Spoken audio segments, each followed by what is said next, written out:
राधे राधे महाराज जी। महाराज जी, सबसे उत्तम मंत्र कौन सा है जो सभी उच्चारण कर सकते हैं? नाम भगवान और वो अनंत है। भगवान के नाम अनंत है, जिसमें किसी भी तरह का कोई विधि निषेध नहीं है। अपवित्र पवित्रो वा सर्वावस्थांगतो पिवा यह स्मरेत पुंडरीकाक्षम सवायाभ्यंतरा शुचि। वो वाह और अभ्यंतर से परम पवित्र रहता है और इसमें सबका अधिकार है। अहोवत स्वपचतो गरियान यज्ञभाग्य वर्तते नाम तुभ्यम। वो स्वपच भी सर्वश्रेष्ठ है जिसकी जिह्वा के अग्रभाग पर भगवान का नाम है। तो जो नाम प्रिय लगे, राम कृष्ण राधा हरि, ये सब भगवान के नाम है। नाम जपने कोई ऐसा कोई मंत्रोच्चारण नहीं है, कोई ऐसा मन ऐसे मंत्र कोई बाजार है क्या कि ऐसे खरीद ले? भगवान के नाम तो ठीक है, और मंत्र गुरु से लिए जाते हैं। हाँ, वो गुरु से लिया जाता है, वो थोड़ी कि बाजार है कि क्वालिटी बताइए इसकी क्या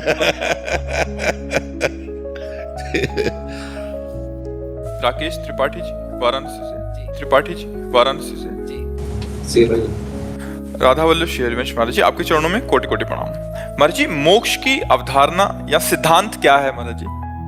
तीनों शरीरों से राग का त्याग हो जाना और अपने आत्मस्वरूप का अनुभव हो जाना, जिसमें पहचान है निर्माण, मान रहित हो जाना, अमोहा मोह रहित हो जाना, जित संग दोषा, किसी भी संग का प्रभाव अपने ऊपर ना पड़ना, अध्यात्म नित्या, निरंतर आत्मस्वरूप में रमण करने वाला, विनिवृत्त कामा, जिसकी सारी कामनाएं शांत हो गई हैं, द्वंद्व विमुक्ता, जो मान सम्मान निंदा स्तुति सुख दुख लाभ हानि जन्म मरण में समान भाव को प्राप्त हो चुका है, ऐसा महापुरुष अव्यय पद का अधिकारी हो चुका है, मोक्ष पद का अधिकारी हो चुका है। जो तीनों शरीरों के राग का त्यागी और इन लक्षणों से युक्त है, वो मुक्त महापुरुष है। और जो मुक्त होना चाहता है उसे इन लक्षणों को धारण करना पड़ेगा साधना के द्वारा।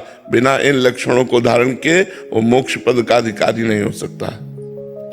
ब्रजेश पांडे जी।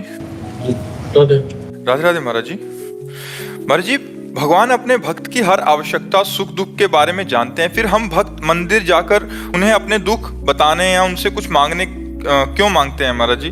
आपको इतना ज्ञान है भगवान सर्वत्र है, भगवान कण कण में है, ऐसा अनुभव है? नहीं है। नहीं, प्रश्न क्यों उठा? लोग जाते हैं तो क्या उनमें भगवान तुमने नहीं देखा? अगर कण कण में भगवान का अनुभव है तो जो लोग जाते हैं तो तुमने उनमें दोष देखा ना? तुम भगवान कहां देख रहे हो? अगर उनमें भी भगवान देख रहे हो तो प्रश्न कैसा? इसका मतलब अभी आपको अनुभव नहीं है। जब खुद को अनुभव हो जाएगा कि भगवान सर्वज्ञ है और भगवान सर्वत्र है तो प्रश्न ही खत्म हो जाएगा। प्रश्न क्यों उठा? क्योंकि अज्ञानी हो इसलिए उठा। तो खुद का अनुभव अपने को देखो। अगर कोई भगवान को मंदिर में मानता है तो मानता तो है कि हाँ भगवान है, वो मानना शुरू किया है तो धीरे धीरे सिय राम में सब जग जानी वो अनुभव कर लेगा। लेकिन आप तो दोष दर्शन कर रहे हैं, आप उसमें भगवान न देखकर दोष दर्शन कर रहे हैं। आप में सबसे बड़ी कमी है। बुरा जो देखन मैं चला बुरा ने मिलिया कोय, जो दिल खोजो आपनो तो हमसो बिरान हो। हमारी स्थिति नहीं भागवती। अगर भागवती की स्थिति है तो प्रश्न क्यों? आप हमारी बात समझ पा रहे हैं आप? क्योंकि यहाँ अध्यात्म की शुद्ध चर्चा होती है। प्रश्न क्यों?